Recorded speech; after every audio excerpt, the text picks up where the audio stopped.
The first Imbrin wasn't a woman who could turn herself into a bird, but a bird who could turn herself into a woman. She was born into a family of goshawks, fierce hunters who didn't appreciate their sister's habit of becoming a fleshy, earthbound creature at unpredictable times, her sudden changes in size toppling them out of their nest, and her odd, babbling speech spoiling their hunts.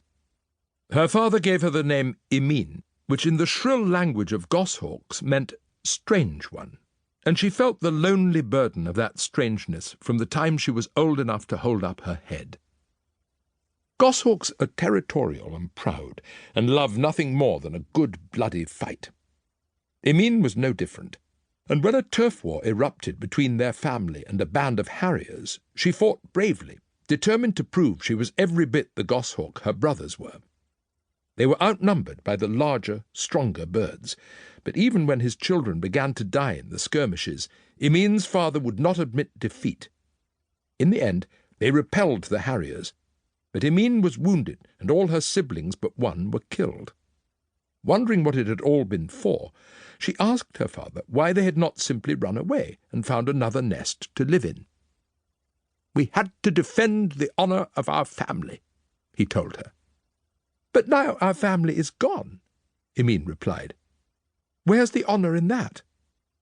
"I don't suppose a creature like you would understand," he said, and straightening his feathers he leapt into the air and flew away to go hunting. Emin did not join him. She had lost her taste for the hunt, and for blood and fighting too, which for a goshawk was even stranger than turning into a human now and then. Perhaps she was never meant to be a hawk, she thought, as she winged down to the forest floor and landed on human legs. Perhaps she was born in the wrong body. Emin wandered for a long time. She lingered around human settlements, studying them from the safety of treetops. Because she had stopped hunting, it was hunger that gave her the nerve to finally walk into a village and sneak bites of their food. Roasted corn put out for chickens, pies left to cool on windowsills, unwatched pots of soup, and she found she had a taste for it. She learned some human language so that she could talk to them, and discovered that she enjoyed their company even more than their food. She liked the way they laughed and sang, and showed one another love. So she chose a village at random, and went to live there. A kindly old man let her stay in his barn, and his wife taught Emin to sew, so she would have a trade. Everything was going swimmingly, until a few days after she'd arrived, the village baker saw her turn into a bird. She hadn't yet grown accustomed to sleeping in human form, so every night she changed into a goshawk, flew up into the trees, and fell asleep with her head tucked under her wing. The shocked villagers accused her of witchcraft, and chased her away with torches. Disappointed, but undeterred, Emin went wandering again, and found another village in which to settle.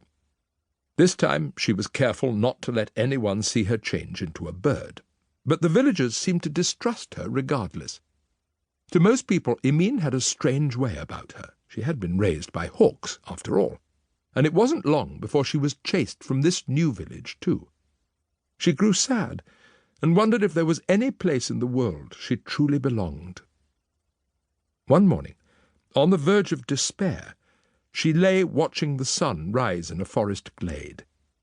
It was a spectacle of such transcendent beauty that it made her forget her troubles for a moment, and when it was over, she wished desperately to see it once more. In an instant, the sky went dark, and the dawn broke all over again, and she suddenly realized she had a talent other than her ability to change form. She could make small moments repeat themselves. She amused herself with this trick for days, repeating the leap of a graceful deer or a fleeting slant of afternoon sun, just so she could better appreciate their beauty, and it cheered her up immensely. She was repeating the first fall of virgin snow when a voice startled her. "Excuse me," he said, "but are you making that happen?" She spun round to see a young man wearing a short green tunic and shoes made from fish skin. It was an odd outfit, but stranger still was that he carried his head under the crook of his arm, disconnected entirely from his neck. "Excuse me," she replied, "but what's happened to your head?" "Frightfully sorry," he said, reacting as if he'd just realized his pants were unbuttoned, and with great embarrassment he popped his head back onto his neck. "How rude of me." He said his name was Engelbert, and as she had nowhere else to go, he invited her back to his camp. It was a ragged settlement of tents and open cook fires, and the few dozen people who lived there were every bit as strange as Engelbert. They were so strange, in fact, that most of them had been chased out of other villages, just like Emine. They welcomed her even after she showed them how she could turn herself into a hawk, and in turn they showed her some of the unusual talents they possessed. It seemed she was not alone in the world. Perhaps, she thought, there was a place for her after all. These were, of course, the early peculiars of Britain, and what Emine didn't realize was that she had joined them during one of the darkest periods in their history. There had been a time when peculiars were accepted, even revered, by normal people with whom they mixed easily.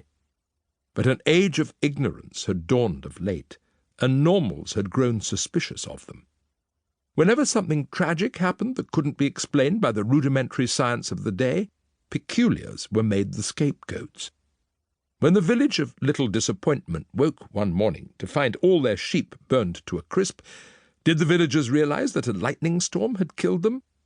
No. They blamed the local peculiar and drove him into the wilderness. When the seamstresses of Stitch didn't stop laughing for an entire week, did the villagers blame the wool they had just imported, which was infested with mites that carried laughing flu? Of course not. They pinned it on a pair of peculiar sisters and hanged them.